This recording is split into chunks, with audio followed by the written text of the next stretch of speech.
మరొకసారి 2 చదవాలని కోరుచున్నాను. 95:2. కృతజ్ఞతాస్తుతులతో ఆయన సన్నిధికి వచ్చెదము. కీర్తనలు పాడుచు ఆయన పేరట సంతోషగానము చేయుదుము. Why thanksgiving is matter. కృతజ్ఞతలు చెల్లించడము ఎందుకు ముఖ్యము అనేది మనం కొన్ని విషయాలు తెలుసుకుందాం. అయితే ర్యాండమ్గా నాకు ఇద్దరు కావాలి. ఒకళ్ళు హీరో అయిపోతారు, ఒకళ్ళు విలన్ అవుతారు. వారికి నేను 100 తెచ్చా. 100 రూపీసే నాన్న అనుకుంటారేమి, ఎక్కువ చేయొచ్చు కదా అలా. ఒకరికి 100 ఇస్తాను, ఇంకొకరికి 100 ఇస్తాను. కానీ ఒకళ్ళు హీరో అవుతారు, ఒకళ్ళు విలన్ అయిపోతారు. ఒకరు మంచి వాళ్ళు ఉంటారు, ఒకరు చెడ్డ వాళ్ళు ఉంటారు. Anybody can come, you will definitely will get it. ఎంత రండి, anybody can come.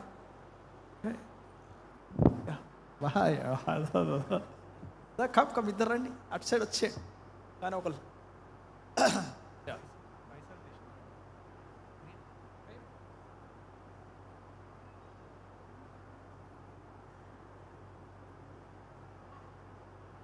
Thank you అన్న.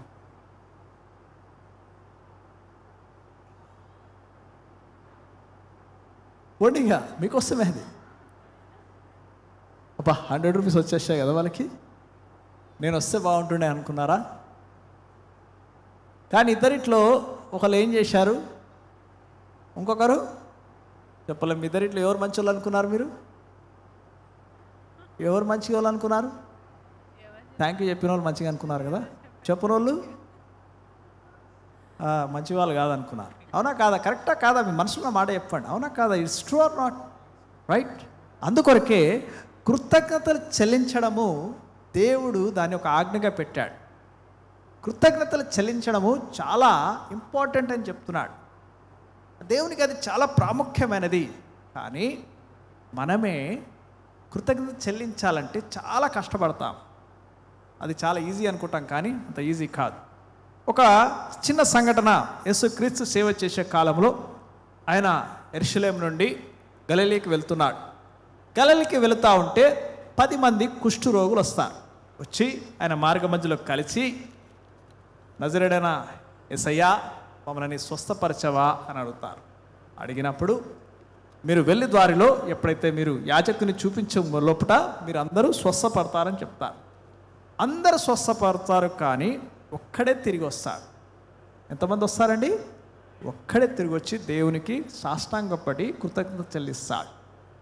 అంటే 10:1, 100:10. ఇక్కడ ఉన్న మందిలో ఎంతమంది కృతజ్ఞత చెల్లిస్తారంట?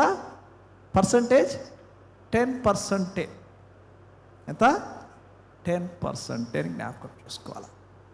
దేవుడు ఈ లోకమును సృజించిన వెంటనే, ఈ లోకముని సృజించి ఆయన సర్వము మానవునికి అధికారంగా దయచేశాడు. ఎందుకు ఇంపార్టెంట్ అనేది మీరు నేర్చుకోండి. సర్వమును సృజించి అన్నిటి మీద మానవునికి అధికారం దయచేశాడు. మీకు అన్నిటి మీద, మన మీద ఎవరైనా ఏదైనా స్పీసీస్ అధికారం ఉన్నదా? మీ మీద ఏదైనా అధికారం చెలాయించేది ఉన్నదా? లాస్ట్కి లాయన్ కూడా, జంగల్ కింగ్ని కూడా మనం ఏడబెట్టేస్తాం. కానుకుంటే దాన్ని సర్కస్లో వేసేస్తారా లేదా? అంటే మనకన్నా మించిన వారు ఈ భూలోకంలో, ఈ యొక్క ఎర్త్లో లేరు. ఎందుకంటే దేవుడు అలా మనల్ని దీవించి ఆశీర్వదించాడు. అటువంటి ఆశీర్వాదం మనకు దయచేసిన తర్వాత దేవుడు మనతో ఒకటి ఆశ కలిగి ఉంటాడు. ఎలా మనము అనుకుంటామంటే, మొదటిగా ఈ సృజించిన తర్వాత ఆదాం అవ్వలని ఆయన సృజించి వారికి మొదటిగా 2 కుమారులు, కేను ఏబేలు. కేను ఏబేలు కొంతకాలము తర్వాత ఒకతనేమో వ్యవసాయము, ఒకతనేమో గొర్రెలు కాస్తున్నాడు. ఇరువురు ఏం చేశారు? దేవునికి కృతజ్ఞతలు చెల్లిస్తున్నారు. జ్ఞాపకం చేసుకో. ఒకరు ఇష్టపడ్డారు, ఒకరు ఇష్టపడలేదు, అది వేరే విషయం. కానీ the act what they are doing for God is more important. How you are doing it is more important. నువ్వు ఎటువంటి హృదయం కలిగి దేవుని కృతజ్ఞత చెల్లిస్తున్నావు కూడా చాలా ప్రాముఖ్యమైనది.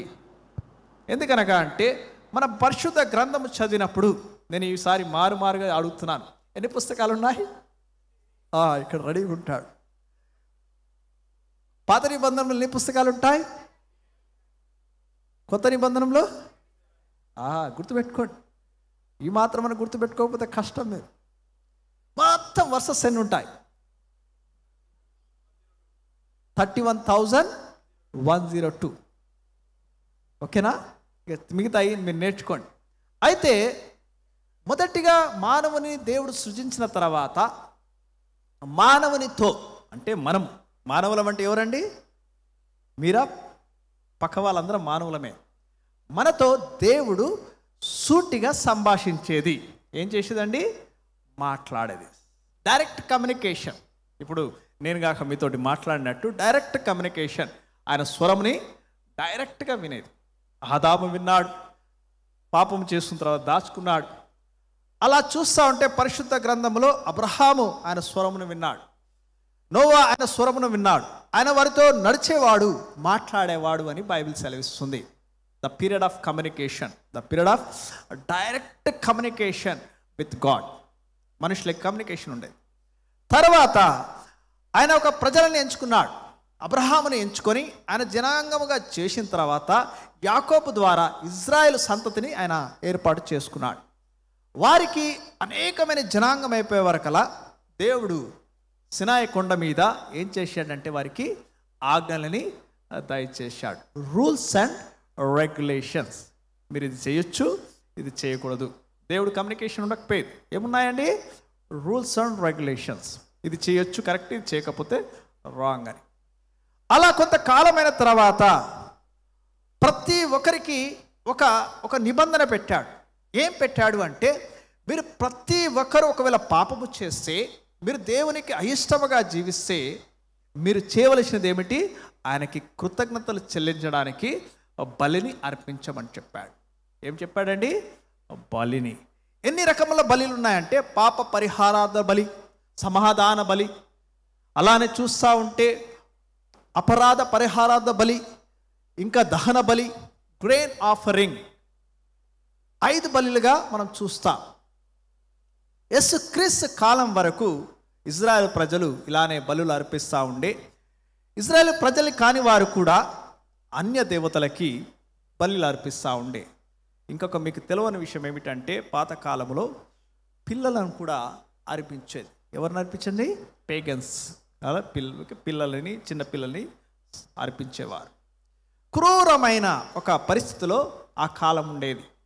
యేసుక్రీస్తు కాలము తర్వాత పరిస్థితులు మారుతున్నాయి. కృపాకాలము మనలో వచ్చి ఉన్నది. ఏమొచ్చినదండి? కృపాకాలము, గ్రేస్ పీరియడ్. అందుకొరకే మీరు చూస్తారు చాలా ఫాస్ట్గా టెక్నాలజీ పెరుగుతున్నది, చాలా ఫాస్ట్గా. ఎంత ఫాస్ట్గా అంటే, మీరు ఒకవేళ 90sలో ఉన్నవారు ఇప్పుడు 2000 ఉన్నట్లయితే you can see the drastic changes. నేనైతే చూశాను. నేను టీవీ లేని కాలం నుండి టెలివిజన్ వచ్చే కాలం వరకు చూశాను. ఫోన్ లేని కాలం నుండి ఫోన్లు వచ్చే కాలం వరకు చూశాను.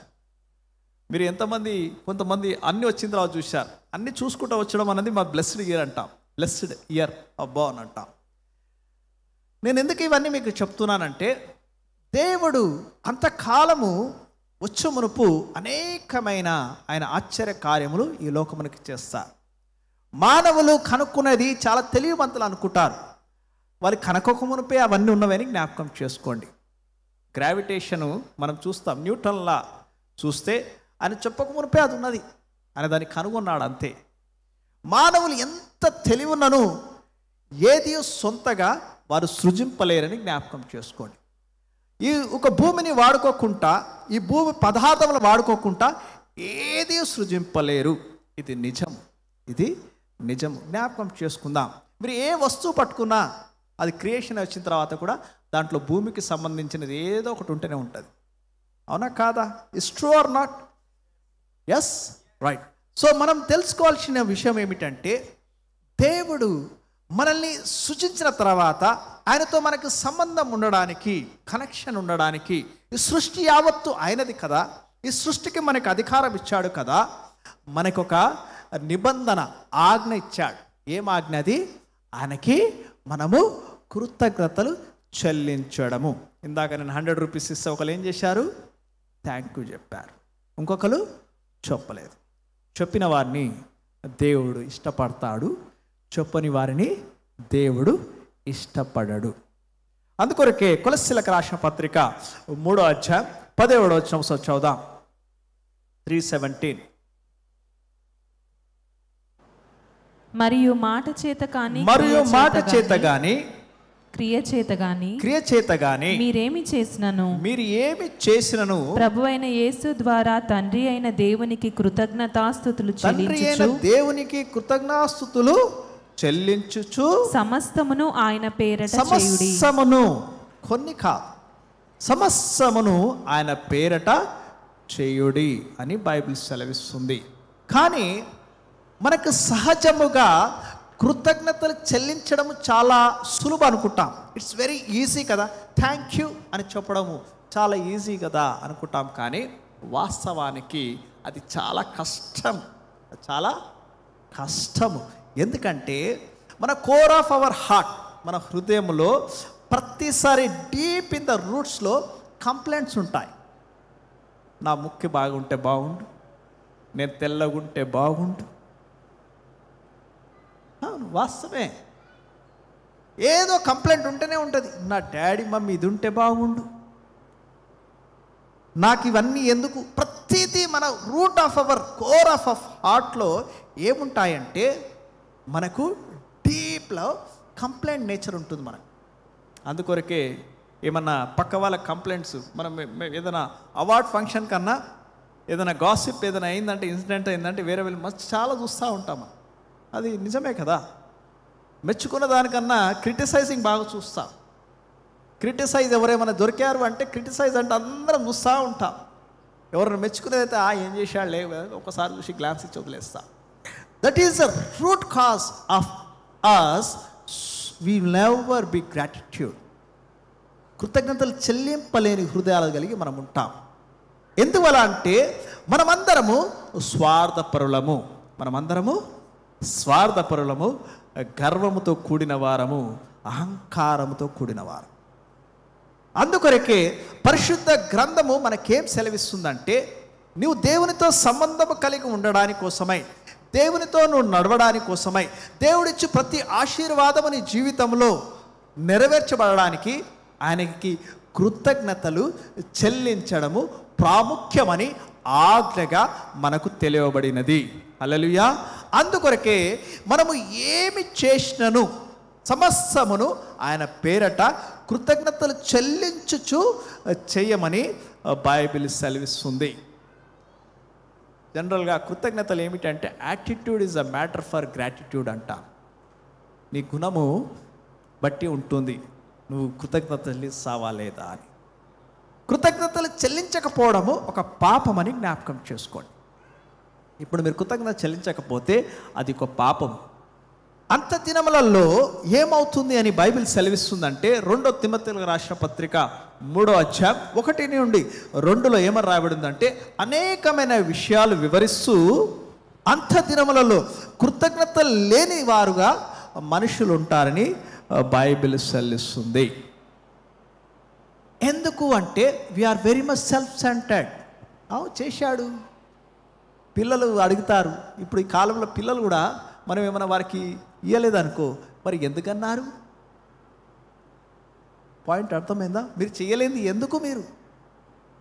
ఎందుకంటే we are very much self centred by our own nature.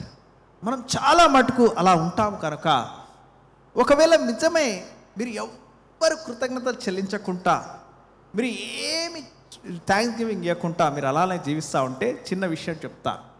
ఒకవేళ మీరు ట్యాక్స్ పే చేయమంటే పే చేస్తారా? ట్యాక్స్ అందరూ తెలవకుండానే, మీకు ఇష్టం లేకుండానే మీరు పెట్రోల్ బంప్కి వెళ్తే మీరు ట్యాక్స్ పే చేయాల్సింది. మీకు ఆప్షన్ ఇచ్చారనుకోండి మీరు సుహాగా ట్యాక్స్ ఇవ్వాలని.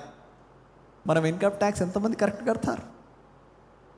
అన్నీ తప్పులే, అవునా కాదా? సుహాగా కట్టకుండా దాన్ని ఒక నిబంధన పెట్టి పారేశారు, కట్ చేసి పారేస్తుంటారు.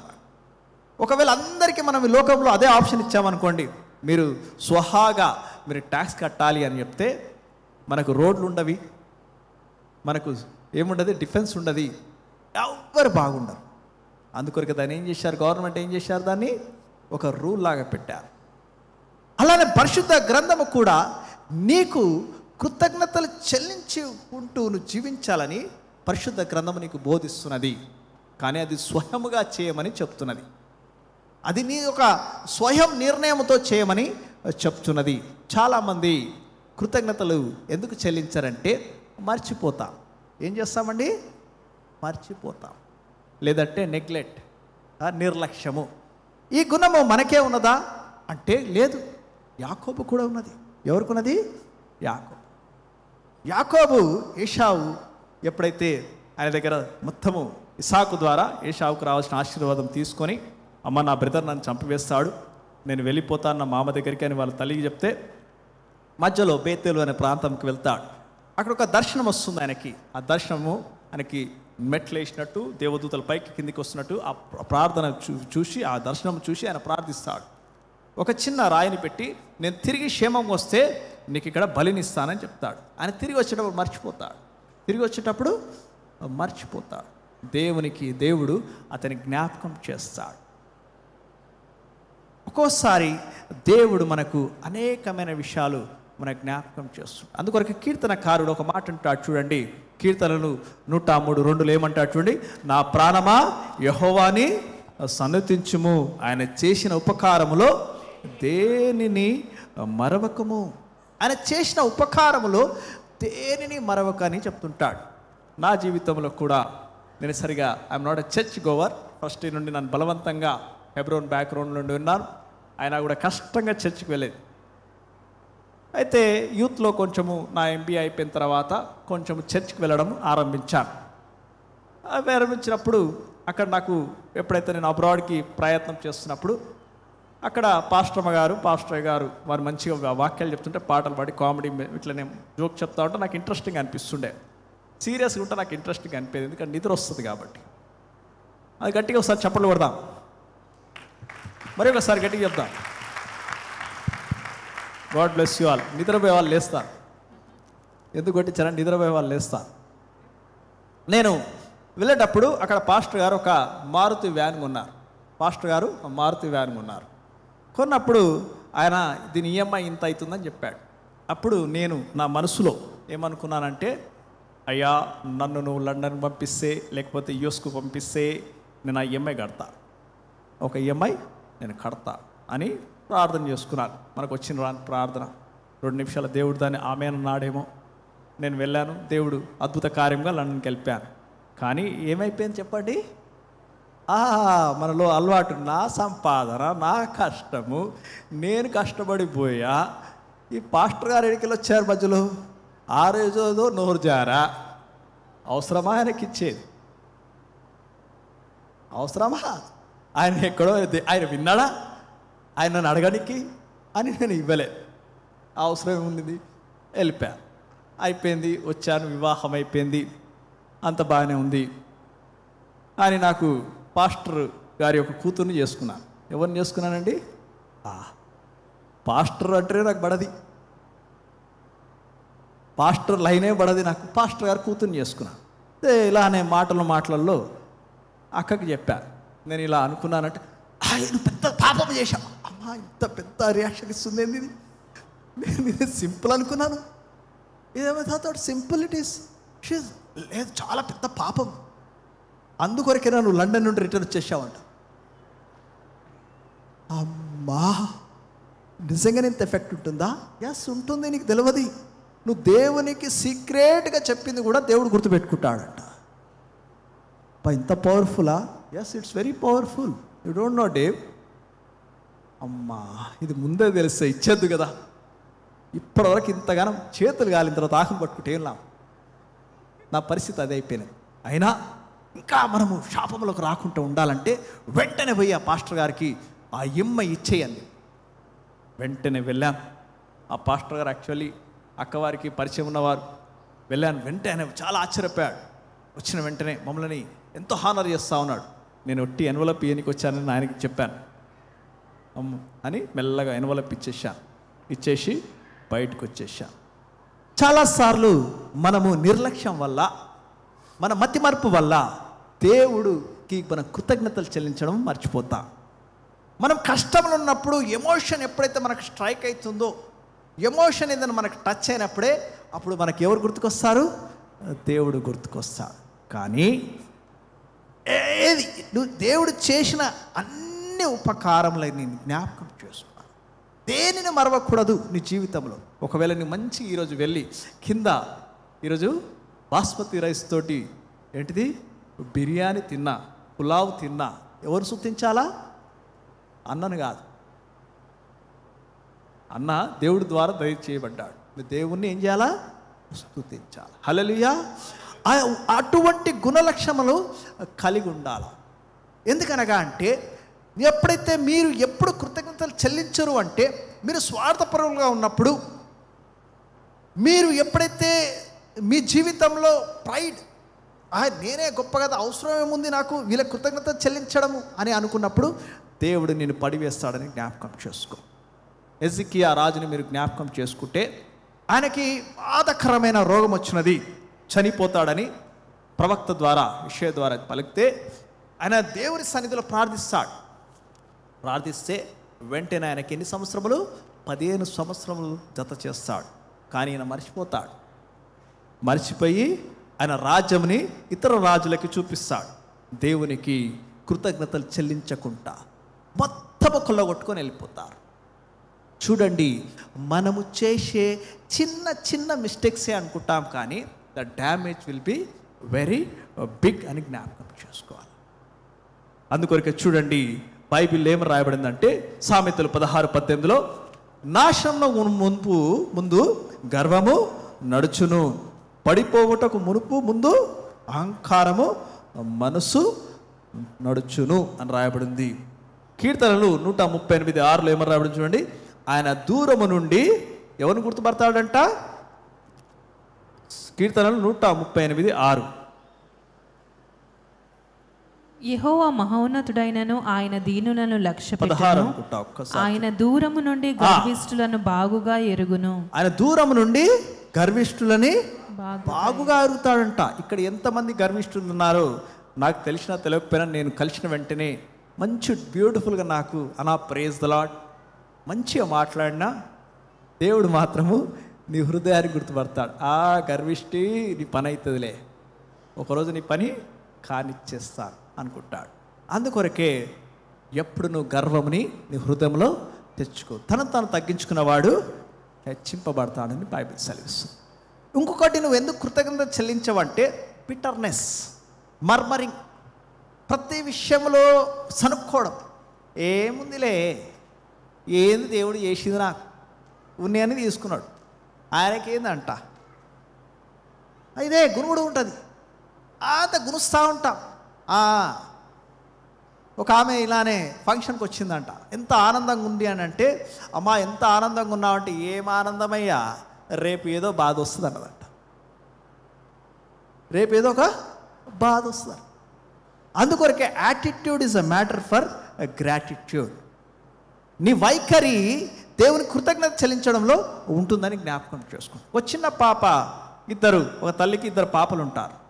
వాళ్ళిద్దరిని రోజ్ చెట్టు, ఇది మన గార్డెన్కి తీసుకెళ్తే ఒక పాప అంటుందంట, మమ్మ ఎవ్రీ రోజ్ హ్యాజ్ ఏ థ్రాన్, ప్రతి రోజుకి ఒక ముళ్ళు ఉందమ్మా అంటాడు. ఇంకొక పాప అంటుందా, అమ్మ ప్రతి ముళ్ళుకి ఒక రోజ్ పువ్వు ఉంది మమ్మీ అంటాడు. The way you look is more important. Hallelujah. The way you look the things is more important. ఎప్పుడైతే దేవుడు నీకు కలిగినది నువ్వు ఎప్పుడైతే అర్థం చేసుకుంటావో, దేవుడు నీకు ఎంత కలగ చేశాడు అని నువ్వు సంతృప్తిగా ఉంటావో, నీవు నీ జీవితంలో దేవుడు నిన్ను ఎంతగానో ఆశీర్వదించి ఈ దినము సజీవ లెక్కలో నేను ఉంచాడు. ఈ దినము 201వ దినము, ఈ దినం వరకు నీవు దేవుడు అన్ని విషయంలో నిన్ను కాపాడి నిన్ను అన్ని సంరక్షించి ఆయన సన్నిధిలో కూర్చోవడానికి దేవుడు నిన్ను దీవించి ఆశీర్వదించాడు. మనం మర్చిపోతాం, అనవసరమైన విషయాలని జ్ఞాపకం చేసుకుంటాం. అందుకొరకే జ్ఞాపకం చేసుకోవాలి. నువ్వు దేవునికి కృతజ్ఞతలు చెల్లిస్తే నీకు బహుమంచిది అని బైబిల్ సెలవిస్తుంది. ఒకవేళ నువ్వు కృతజ్ఞత చెల్లిస్తే నీ ఆరోగ్యం బాగుంటుంది. గ్రాటిట్యూడ్ మేక్స్ గుడ్ స్లీప్ అంట. ఒకసారి మంచి నిద్ర వస్తుంది నీకు. చాలామందికి నాకు నిద్ర రాదంటారు. నువ్వు ఎవరెవరికి థ్యాంక్స్ గివింగ్ చెప్పాలో చెప్పేయి. దేవునికి ఏమున్నాయో చెప్పేసాయి. ఒకవేళ if you have a gratitude heart, you have a good relation with every one. నీకు ప్రతి ఒక్కరితోటి మంచి సంబంధాలు కలిగి ఉంటాయి. ఒకవేళ if you have a gratitude, నీలో కాన్ఫిడెన్స్ పెరిగి ఉంటుంది. ఎందుకంటే నువ్వు ఎవరిది ఉంచుకోలేదు కాబట్టి. జ్ఞాపకం చేసుకోండి. ఒక చిన్న విషయం చెప్తాను. డెడ్ సీ ఎంతమంది తెలుసు? డెడ్ సీ తెలుసా? డెడ్ సీ, అలానే సీ ఆఫ్ గలిలీ ఉంటుంది. ఈ 2 సీలు ఉన్నాయి. వీటికి 2 ఆధారము ఒకటే నది. ఏదిది? యోర్దాను నది. అవునా కాదు? కానీ డెడ్ సీని మనం చూస్తే, మనం అందులో పడుకుంటే ఏమవుతాం? మనం తేలుతాం. దాంట్లో ఒక చాప ఉండదు, ఒక మెరైన్ ఉండదు, ఏ పురుగు కాదు కదా, ఏ జీవరాశులు ఉండవి. దాని దేనికి పనికిరాదు ఆ నీళ్ళు. అది సీ లెవెల్కి చాలా కిందికి ఉంటుంది. కానీ ఒకటే రివర్, నది ఆ నీళ్ళని ఇస్తున్నది.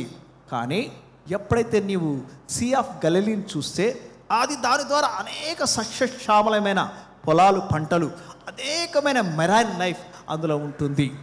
వీటి రెండిటిలో డిఫరెన్స్ ఏమిటి? ఒకటే నది కదా. ఒకటేమో తీసుకుంటుంది, ఒకటి ఏం చేస్తుంది? వదిలివేస్తుంది. Taking and giving off. కానీ డెడ్ సీ ఏం చేస్తుంది? లవ్. ఏమంటుంది? ఏమంటుందండి? లవ్. నా ఇంటికి వస్తే, నీ ఇంటికి వస్తే ఏమిస్తాం? Love. There is no exit. జ్ఞాపకం చేసుకోండి. Your life will be dead. కృతజ్ఞత రహితము, కృతజ్ఞత లేని జీవితము అది మృతము అని జ్ఞాపకం చేసుకోండి. It's a dead life. దేవుడు అది అస్సలు ఇష్టపడడు అని జ్ఞాపకం చేసుకోవాలి. అందుకొర కీర్తనలు 100లో 104లో ఒక మాట రాయబడింది, చదువుదాం. కృతజ్ఞతార్పణలు చెల్లించుచు ఆయన గుమ్మములో చూడండి, కృతజ్ఞతార్పణలు చెల్లించుచు ఆయన గుమ్మములో ప్రవేశించుడి. ఈ దినము ఆయన గుమ్మములో ఎంతమంది కృతజ్ఞత చెల్లిస్తూ ఆయన గృహంలో ఎంటర్ అయ్యారు, ప్రవేశించారు? ఇంకా కింద చదువుదాం. కీర్తనలు పాడుచు ఆయన ఆవరణంలో ప్రవేశించుడి. హల్లెలూయా. ఆయన సన్నిధిలో ఉన్నారు, కీర్తనలు పాడుతూ ఉండాలా. ఓ చిన్న స్టోరీ చెప్పి నేను ముగిస్తా. ఒక గాస్పల్ సింగర్ ఉంటాడు. ఆయనకేమో గొప్ప ప్రీచర్ కావాలని ఉంటుంది. కానీ దేవుడు ఆయనకి ఇచ్చిన వరం ఏమిటి? Gospel singing. అయితే ఒకసారి ఇలానే వారి పాస్టర్ గారు చెప్తారు, ఒక లెప్రసీ కాలనీకి వెళ్ళి నువ్వు వెళ్ళి అక్కడ పాటలు పాడని చెప్తాడు. వారికి పాడినప్పుడు ఈయన వెళ్తాడు. వెళ్ళి వాళ్ళకి పాడుతుంటాడు, ఇష్టం లేకుండా పాడుతూ ఉంటాడు. ఎప్పుడైతే వెళ్ళిపోదామా అని, నాకు నాది ఏదో శాలరీ వస్తుంది, మా పాస్టర్ గారు ఇస్తారనుకొని వెళ్తాడు. అయితే ఈయన ఎప్పుడు బిటర్నెస్ ఉన్నాడు. అక్కడ వాళ్ళని అడుగుతాడు చివరిగా, ఏం పాడబడాలను అని అర్థం కాక, ఒక ఫేవరెట్ సాంగ్ ఏదైనా ఉంటే నేను పాడతానంటే, అక్కడి నుండి ఒక స్త్రీ, కుష్ఠి రోగంగా ఉన్న స్త్రీ ఏం చేస్తుందంటే చెయ్యి లేపుతుంది. ఆ చెయ్యి కూడా మొత్తం తినివేసి ఉంటుంది. ఆమె పైకి లేస్తుంది, ఆ ముక్కు మొత్తము ఆ కుష్టి వ్యాధి తినివేస్తుంది, వికారంగా ఉంటుంది. ఆమె లేచి ఏం పాడాలి అన్నప్పుడు అడిగినప్పుడు ఒక పాట ఆడుతుంది, నీవు చేసిన ఉపకారములకి నేనేమి చెల్లింతును, ఏడాది దూడనా వేలాది పొట్టేళ్ళనా అని పాట పాడమంటే ఆయన కన్నీరు ఆగది.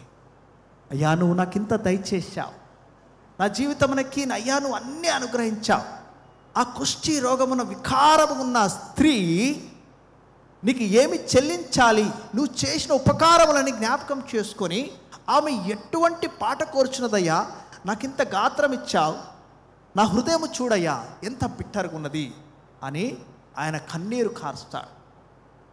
మనము కూడా దేవునికి కృతజ్ఞత చెల్లించడంలో మన కఠినమైన హృదయముని పెట్టుకుంటాం. ఈ దినము దేవుడు నీతో మాట్లాడుతున్నాడు. దేవుడు నీకు కలిగి ఉన్న దాని విషయమై దేవుడు మీకు ఆయన జ్ఞాపకం చేస్తున్నాడు. ఈ సమయం వరకు, ఈ దినం వరకు దేవుడు మిమ్మల్ని ఎలా దీవిస్తూ, ఎలా పోషిస్తూ, ఎలా సంరక్షిస్తూ దేవుడు మిమ్మల్ని కాచి కాపాడుతున్నాడు, ఎలా మీకు ఉచితముగా ఆయన కృప ద్వారా ఆయన రక్షణ మార్గముని మీకు దయచేశాడు. ఆయన అనేకమైన ఆశీర్వాదములు మీరు యోగ్యులు కాకపోయినను దేవుడు మీకు దయచేశాడు. దేవుడు మీకు జ్ఞాపకం చేస్తున్నాడు. ఈ దినము మీరు అటువంటి హృదయం కలిగి ఆయన సన్నిధిలో ఆయనకి కీర్తనలు పాడండి, ఆయన ఆరాధించండి. మీ హృదయం అంతయు ఆయన సన్నిధిలో కుమ్మరించండి. విరిగిన నలిగిన హృదయమే అన్నిటికన్నా గొప్ప బలియాగమని బైబిల్ సెలవిస్తుంది. దేవుడు ఈ దినం నీకు మంచి అవకాశం ఇచ్చాడు. Today is the best opportunity for you to completely give thanks giving to God. Hallelujah.